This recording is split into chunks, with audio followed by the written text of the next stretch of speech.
Alors, est-ce que vous voyez bien mon écran? Oui, très bien, merci. Excellent, parfait. Alors, merci beaucoup pour cette introduction, Madame Sylvie. Euh, je m'appelle Jennifer Cohen-Reyes et comme vous venez d'entendre, j'ai fini ma maîtrise en psychiatrie à McGill en 2022, en octobre 2022. Et mon étude de maîtrise est portée sur les besoins de services en santé mentale perçus par des personnes atteintes de douleurs chroniques. Et on a mené un sondage en ligne au Québec. Et comme Mme Sylvie vient de dire, on a recruté la plupart des participants à travers la QDC.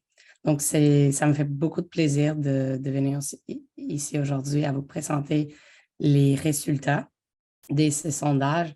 Et c'est sûr que pour les personnes qui ont aussi participé à ces sondages, mais qui ne sont pas présents aujourd'hui, ça sera en ligne, donc ça me fera encore plaisir pour eux qu'ils regardent cette présentation.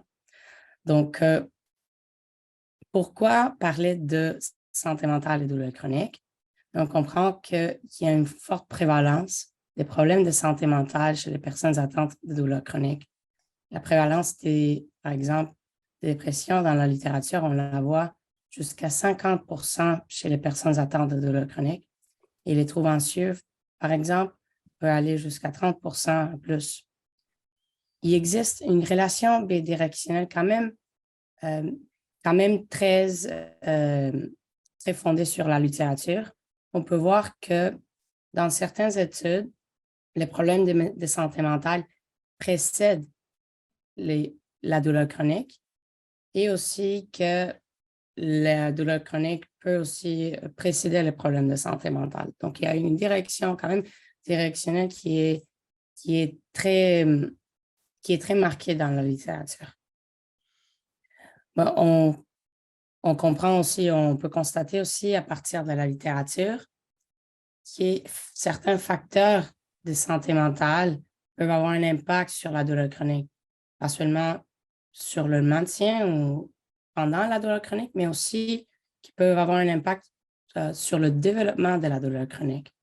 Donc, on peut voir là, un peu avec la relation bidirectionnelle, on peut voir que bon, la santé mentale peut avoir des impacts encore plus profonds dans la douleur chronique.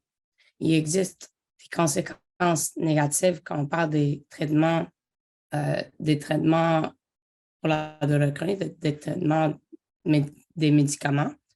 Les traitements aux opioïdes sont fréquemment prescrits pour gérer la douleur chronique et on peut constater des conséquences négatives possibles des traitements aux opioïdes, soit dans le développement de problèmes de santé mentale ou soit que ça peut amener à des conséquences encore plus négatives, comme dans une minorité des patients atteints de douleurs chroniques, ça peut amener à développer un trouble d'usage d'opioïdes, par exemple, ou encore de problèmes encore plus importants.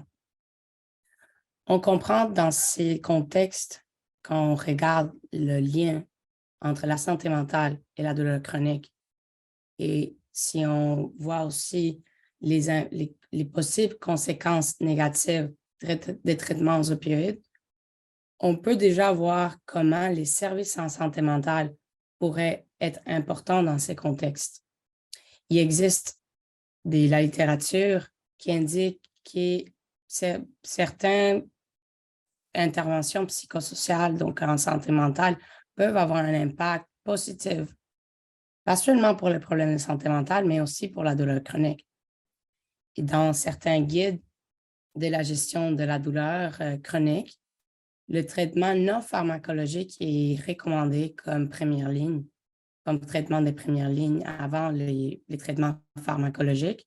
Et un de ces traitements non pharmacologiques, là, on peut trouver les services en santé mentale. Quand on parle de services en santé mentale, on peut parler des services en général, mais comme on le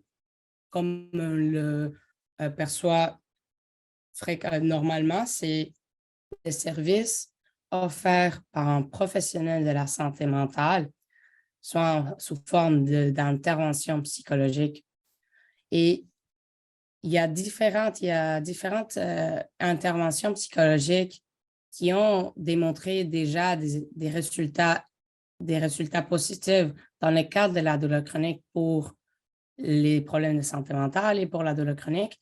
On peut nommer la thérapie cognitivo-comportementale pour la douleur chronique, la réduction du stress basée sur la pleine conscience, la thérapie d'acceptation d'engagement et autres. Donc, ça varie aussi le support de chaque intervention, mais il existe de toute façon des résultats positifs pour les problèmes de santé mentale et la douleur chronique.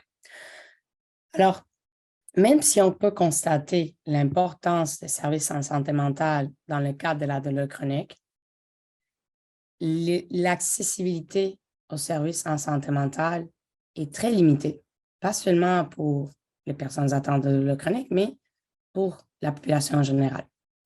Mais on peut voir quand même qu'il y a une importance très marquée pour cette population. Donc, pour nous, dû à cette importance, on s'est intéressé à évaluer les besoins en termes de services en santé mentale tels qu'exprimés par les personnes atteintes de douleur chronique. Donc, on savait en général que l'accessibilité aux services en santé mentale peut être limitée, mais on ne connaissait pas nécessairement comment ça s'est passé pour la population de douleur chronique quand on voit que c'est très important pour certains, pour plusieurs raisons. Donc, on n'avait pas nécessairement de l'information qui nous disait si c'était mieux pour eux, si c'était encore pire pour eux. Donc, on n'avait pas cette information et alors, si on n'a pas l'information, on peut pas agir avec des données. Alors, notre premier pas, c'était d'évaluer les besoins. Et comment on a fait ça? Bon, on a mené une enquête sur les besoins perçus en matière de santé mentale, donc en matière de services en santé mentale par les personnes atteintes de douleur chronique et problèmes de santé mentale concomitants. OK? Donc, dans ce sondage en ligne, on l'a réalisé entre juillet et décembre 2021, donc ça date déjà de presque 2 ans, les résultats. Dans ces sondages, on a inclus des questions à choix multiples, donc on parle de questions fermées, mais on a inclus aussi quelques questions ouvertes qui pouvaient nous informer un peu plus sur les questions à choix multiples. Dans ces sondages, dans les questions à choix multiples, on demandait par exemple si le participant avait constaté un problème, donc c'était toujours auto-rapporté, avait constaté un problème de santé mentale dans les derniers 12 mois, par exemple, dans la dernière année. Et à partir de si la personne rapportait un problème de santé mentale, on demandait d'autres questions. Par exemple, est-ce que vous pensez que vous avez besoin de services en santé mentale? Si vous constatez que vous avez un problème de santé mentale ou un trouble diagnostiqué en santé mentale. Et donc, après avoir établi que si la personne, par exemple, disait « Oui, j'ai besoin de services », on demandait « OK, est-ce que vous avez reçu les services dont vous avez besoin ou non? » Donc, c'est comme ça qu'on établissait si les besoins en termes de services étaient répondus ou non pour la personne. Donc, elle avait besoin de services. Est-ce qu'elle a reçu? Oui ou non? Voilà. Donc, certaines questions ouvertes, juste pour finir les questions à choix multiples, on a aussi, bien sûr, inclus d'autres types de questions aussi pour évaluer des traits psychologiques, le soutien social perçu, d'autres questions en santé mentale générale, par exemple, et des questions sociodémographiques pour comprendre un peu plus notre échantillon.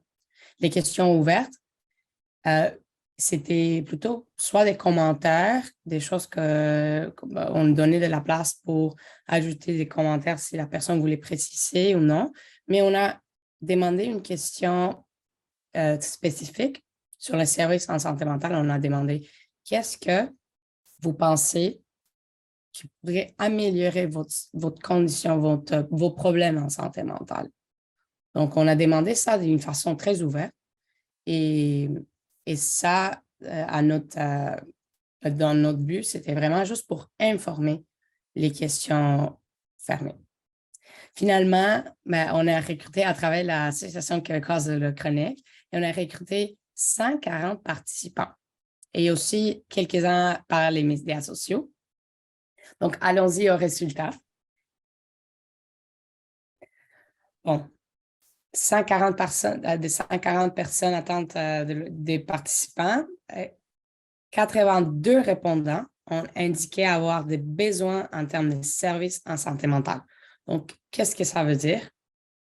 Des personnes qui ont indiqué avoir un problème de santé mentale, on les a demandé, est-ce que vous avez besoin de services? Est-ce que vous avez eu besoin de services dans la dernière année pour vos problèmes de santé mentale? Et donc, 82 personnes ont indiqué avoir besoin des services en termes de santé mentale. Donc, 58%. Quand on parle de personnes qui n'avaient pas nécessairement, qui ne percevaient pas de besoins en termes de services, mais qui avaient un problème de santé mentale, c'était 93. Donc, à partir de ces 93, on arrive à 82. Ce sont les personnes qui rapportaient des problèmes de santé mentale, mais aussi qui avaient besoin de services. OK? Donc, là, on garde ces 82 répondants et sur ces 82 répondants sur lesquels qui avaient des problèmes, qui rapportaient des problèmes de santé mentale et aussi des besoins perçus en termes de services, on peut constater que la plupart des participants étaient des femmes, donc presque 80% sur ces 82 participants. On peut constater que la plupart des participants de notre échantillon avaient 45 et plus. Presque la moitié des participants étaient sous le seuil de pauvreté qui est 25 000 $ par année.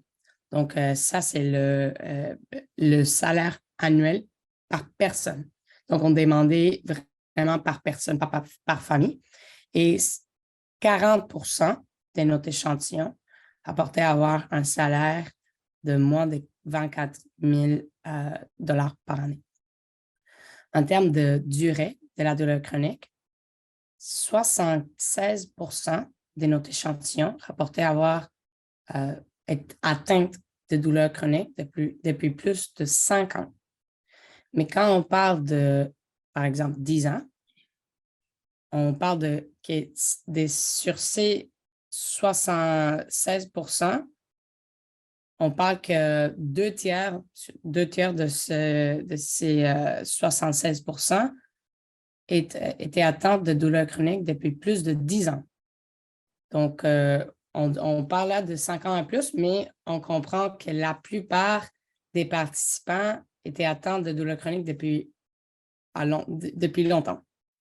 Quand on parle de détresse psychologique qu'on avait évalué dans les questions fermées, on parle que la plupart des personnes de notre échantillon de participants avaient des scores qui indiquaient une détresse psychologique élevée. Et bien sûr qu'on peut, si on veut, on peut parler de c'est quoi ça en termes de score ou la mesure qu'on a utilisée. Mais bon, juste pour vous dire que c'est quand même presque tout l'échantillon qui avait des scores qui indiquaient une détresse psychologique élevée. Quand on parle de soutien social perçu, 2 tiers des participants de notre échantillon avaient des scores qui indiquaient un soutien social perçu faible. Donc, ça, c'est pour les participants, encore une fois, qui rapportaient des problèmes de santé mentale et des besoins perçus en santé mentale.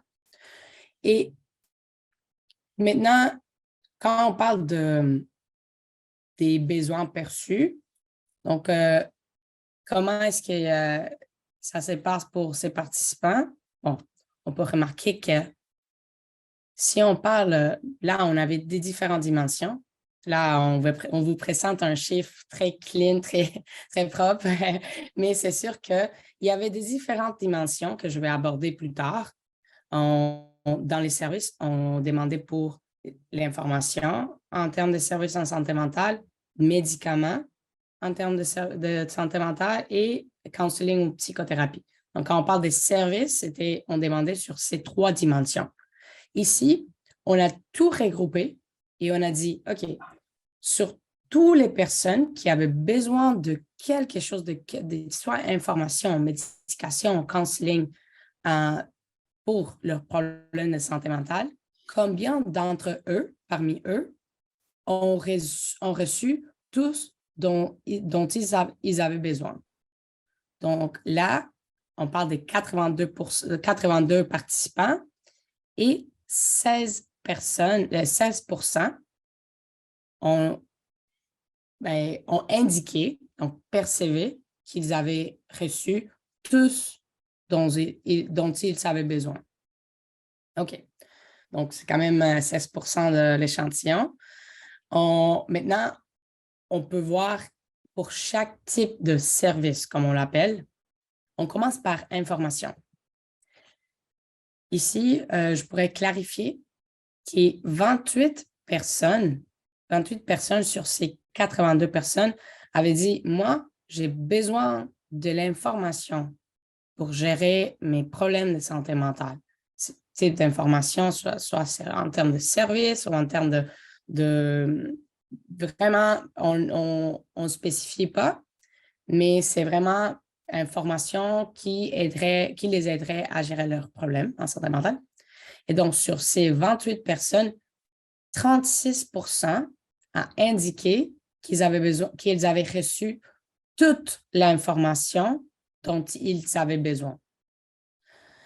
Un autre tiers des participants a indiqué qu'ils avaient partiellement reçu toute l'information dont ils avaient besoin et un autre tiers qu'ils n'avaient pas reçu du tout l'information dont ils avaient besoin. OK? Maintenant, on arrive à la psychothérapie, au counseling. On demandait counseling ou psychothérapie. Ici, c'est la proportion de personnes qui ont indiqué avoir un besoin de psychothérapie, donc 52 personnes. Et sur ces 52 personnes, 35% a dit, moi, j'ai reçu toute la psychothérapie ou counseling dont j'avais besoin. Alors, mes besoins en termes de psychothérapie sont répondus.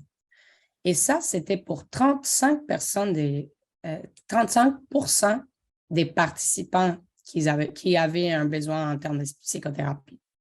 Là, la même chose que pour l'information, l'autre tiers, un tiers a rapporté que leurs besoins étaient partiellement répondus et un autre tiers que leurs besoins n'étaient pas du tout répondus. OK. Donc, en troisième place, on trouve la médication.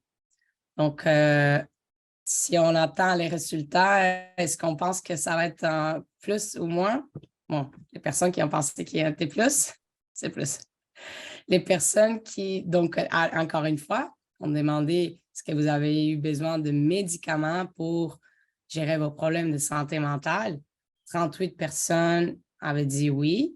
Quand on demandait est-ce que vous avez reçu toute la médication dont vous avez besoin, dont vous avez eu besoin, 61% sur ces 38 personnes ont dit oui, j'ai reçu toute la médication dont j'avais besoin. Et donc, 16%, donc ici, on peut pas, c'est pas si clair, c'est pas si clean, comme on dit, tiers, mais 16% a dit, OK, j'ai reçu quand même en quelques reprises, j'ai reçu la médication dont j'avais besoin, mais dans des cas, non. Donc, partiellement répondu, on dit. Mais pour les personnes qui n'ont reçu aucun médicament et donc leurs besoins en termes de médicaments n'étaient pas répondus du tout, c'était 24%. OK. Donc, là, on a un portrait un peu. Si on résume, c'est 16% des participants qui ont eu tous leurs besoins répondus. En termes d'informations, un tiers qui a eu toute l'information dont ils avaient besoin, un tiers pour ceux en counseling et 2 tiers pour ceux qui avaient besoin de médicaments. Donc, une autre question qu'on demandait, quand les personnes, par exemple, quand ils disaient « non, j'ai rien reçu » ou « j'ai partiellement reçu ce dont j'avais besoin », on demandait « OK, mais pourquoi? Pourquoi vous n'avez pas reçu le médicament, ou counseling ou information dont vous avez besoin? » Et donc, on montrait une liste et la personne pouvait choisir sur cette liste et c'était encore dans une question fermée, un choix multiple. Donc, la personne pouvait cocher plus d'un obstacle. Là, on a trouvé qu'il y avait des obstacles quand même récurrents dans les réponses. Là, les personnes qui ont indiqué leurs obstacles, ce n'était pas tout le monde parce que ce n'était pas tout le monde qui avait soit partiellement eu leurs besoins répondus ou pas du tout. Donc, juste pour ce deux, on a demandé ces questions-là. Et les coûts et assurances, c'était bien sûr dans une première place d'obstacles. On avait aussi de la disponibilité des services et l'accessibilité des services. Mais là, c'était vraiment c'était une liste. C'était des questions fermées. Alors, on n'avait pas nécessairement beaucoup d'informations sur ce que ça voulait dire. Donc, dans la question ouverte sur qu'est-ce que pourrait vous aider à mieux gérer vos problèmes en santé mentale, là, cette question-là, les réponses nous donnent un peu plus d'informations sur ce que ça veut dire, ces obstacles-là. OK. Bon, on a choisi trois commentaires ou suggestions juste pour vous montrer, vous donner une idée, mais je pense que ça va être quand même, ça va quand même faire beaucoup de sens. Donc, ici, par exemple, on peut lire une suggestion d'un participant. Ça dit « de l'aide financière pour une psychologue, car 130 $ pour 50 minutes, c'est dispendieux à toutes les semaines quand on n'a pas de revenus.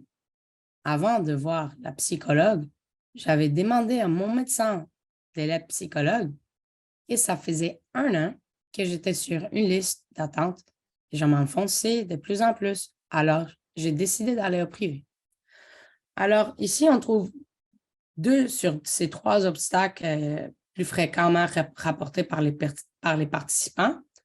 Là, on trouve, c'est sûr que les coûts et la couverture, on le remarque ici, mais aussi la disponibilité des services. Donc, la personne était dans une liste d'attente, mais elle doit aller en privé parce que ses besoins n'étaient pas répondus dans le milieu public. Une autre suggestion de notre participant, ça dit « de l'aide sur la nutrition, la prise de poids est souvent un effet secondaire des médicaments. Donc, en suivi en nutrition et des sessions de psychothérapie payées par la RAMQ, ainsi que des conseils et suggestions sur les insomnies générées par la douleur chronique. Encore une fois, sessions payées par la RAMQ. » Alors, la question était quand même ouverte. La question était quand même, on n'a pas demandé une question complètement, directement liée aux obstacles. On a seulement demandé qu'est-ce que pourrait vous aider à mieux gérer vos problèmes de santé mentale. Et là, on pouvait recevoir toutes sortes de réponses là. Mais les participants mentionnaient, bon, encore une fois, ils parlaient des coûts, ils parlaient des assurances, ils parlaient des disponibilités de services comme ces participants ici. Et quand on parle, par exemple, d'accessibilité des services, les personnes mentionnaient dans les commentaires que ça les aiderait d'avoir des services plus proches de chez eux, par exemple. Et un autre commentaire qu'on trouve ici, c'est plutôt un commentaire que je trouvais quand même très intéressant. Et je pense que ça regroupe quand même ce qu'on voit dans les résultats. Les côtés physiques est traité, mais le côté psychologique ne l'est pas chez les personnes ayant des douleurs chroniques. Cette chronicité impacte notre vie de tous les jours et c'est jusqu'à la fin de notre vie. Voilà. Donc, je pense que ça regroupe quand même bien les résultats. On peut voir, mais bon, dans notre échantillon, la plupart des personnes, des participants, ont été atteintes de douleurs chroniques depuis plus de 10 ans. Quand même une majorité des participants avaient aussi des problèmes de santé mentale concomitants. Et là, on peut voir si ces douleurs chroniques, c'est une chronicité qui a un impact sur toute la vie de la personne. Alors, ça nécessite un appui un peu plus prolongé. Et alors, c'est là que les assurances, les coûts, ces types d'obstacles, ça fait plus de sens quand on les met tout ensemble. Bon, je voulais quand même, j'en discute quand même un petit peu, mais je voulais quand même mettre en comparaison, je voulais quand même comparer un peu nos résultats pour les mettre en perspective. Juste pour qu'on comprenne bien comment est-ce qu'on, à partir de cet échantillon, faire un état des situations. Alors, si on parle de la détresse psychologique, on peut voir que dans notre échantillon, comparativement à un échantillon canadien qui a utilisé la même mesure de détresse psychologique, dans notre échantillon, la détresse psychologique était plus élevée. Dans un échantillon canadien, la détresse psychologique, soit les mêmes scores, le même seuil, on a utilisé le même seuil pour comparer. Et chez un échantillon canadien, c'était 42 %, tandis que pour notre échantillon, la détresse psychologique élevée, c'était de 96 %. Donc, 42 % comparativement à 96 %. Quand on parle des besoins perçus, là, je ne parle pas de si c'était répondu ou non, c'est juste le fait de percevoir que j'ai besoin d'un service ou de quelque chose en santé mentale. Là, on peut voir que chez cet échantillon, c'était encore plus élevé, plus de besoins perçus en santé mentale. Quand on parle de notre échantillon, c'était 58 %. Chez un échantillon canadien, c'était de 17 %. Et dans un échantillon montréalais, c'était des 24 %. Là, on compare 58 % dans notre échantillon versus 17 ou 24. Donc, on peut voir qu'il y a quand même il y a eu plus de besoins perçus en termes de services en santé mentale dans notre échantillon comparativement à d'autres échantillons. C'est sûr qu'il y a toujours des limites. Ce n'est pas nécessairement la même mesure. C'était la même mesure, mais ce n'est pas le même contexte, ce n'est pas la même méthode, mais ça nous donne une idée quand même. Ça nous donne une idée. Et finalement, quand on parle de besoins perçus, si c'était répondu ou non, donc les réponses en termes de besoins perçus, on peut voir que dans notre échantillon, les besoins perçus répondus étaient moins, les besoins perçus étaient moins répondus que dans un échantillon canadien. Dans un échantillon canadien, 2/3 des participants ont dit « Ah, j'ai reçu tout dont j'avais besoin. » Mais dans notre échantillon, seulement 16 % a dit « J'ai reçu tout dont j'avais besoin. » Donc, 2/3, donc disons 66 % versus 16 %, quand même beaucoup. Alors, pour finir, bon, on a des pistes de solutions. C'est pas tout négatif. Je comprends. On peut comprendre qu'il y a quand même des situations particulières chez cette population. Et on peut voir à partir de l'échantillon. Et c'est vraiment caractéristique, disons, parce que bon, comme on a vu dans un commentaire d'un participant, c'est une chronicité qui accompagne la norme, tout au long de leur vie. Donc, ça nécessite une approche quand même un peu différente, on peut dire. C'est pas avec quelques séances qu'on va tout résoudre. C'est quelque chose qu'on doit gérer tous les jours, qu'on doit continuer à gérer comme n'importe quelle autre condition chronique.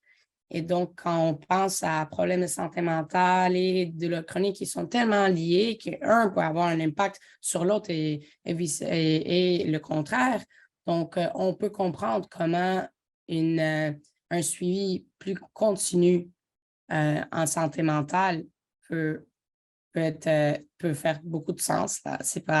C'est vraiment logique quand on voit les résultats à partir de cet échantillon. Donc, quelques pistes de solutions. C'est sûr que d'adresser les obstacles indiqués par les participants dans notre étude, ça serait très, très avantageux, surtout d'inclure la douleur chronique, la population de douleur chronique dans un éventuel programme de santé mentale, des programmes publics qui sont quand même en train de se développer pour offrir une couverture de services en santé mentale, là, d'inclure la population de douleur chronique comme une population prioritaire, ça serait très avantageux et c'est un programme que le programme d'assurance des services en santé mentale est en train de se développer. Donc, si par exemple, si les personnes atteintes de douleurs chroniques pouvaient être aussi inclus dans un tel programme, ce serait très bénéfique, par exemple. Il y a différents auteurs, ça vient plutôt de la littérature, qui disent, bon, c'est sûr que la disponibilité des services est un obstacle, l'accessibilité des services est un obstacle, mais d'offrir des différentes modalités de services, par exemple des interventions par Internet, qui sont déjà en train de se développer, ça pourrait offrir un plus gros éventail d'interventions et plus de possibilités aux personnes qui sont intéressées et qui perçoivent un besoin en termes de ce type d'intervention. C'est sûr que de sensibiliser les médecins de douleurs chroniques, mais aussi les patients quant aux services en santé mentale, ça pourrait être très avantageux. Par exemple, dans les résultats, dans les commentaires et aussi dans les questions fermées, on voyait que l'information était un obstacle, le manque d'information, qu'on ne savait pas, qu'on ne comprenait pas le lien entre la santé mentale et la douleur chronique, qu'on ne comprenait pas où recevoir ces services, qu'on ne comprenait pas qu'on peut avoir accès à ces services pour la douleur chronique. Ce n'est pas seulement pour la santé mentale indépendamment, sinon que sont quand même liés. Alors, ça peut avoir des bénéfices pour la douleur chronique. Et bon, améliorer l'accessibilité à l'information sur le service, la sensibilisation à travers les médecins, ça peut aussi améliorer l'accessibilité à cette information-là. Bon, c'est seulement des pistes de solutions. C'est pour ça que j'ai décidé de faire la présentation un peu plus courte, parce que c'est des pistes de solutions que je voudrais quand même en parler avec vous. C'est des choses qui sont en train de se développer. C'est pas tout négatif. On avance, on avance. Et bon, je voudrais, après que je finisse juste de vous montrer quelque chose, je voudrais commencer la conversation plutôt. Juste quelques références que j'utilisais pour cette présentation et quelques reconnaissances des organismes qui ont aidé à cette recherche, bien sûr. Et donc, parce que c'est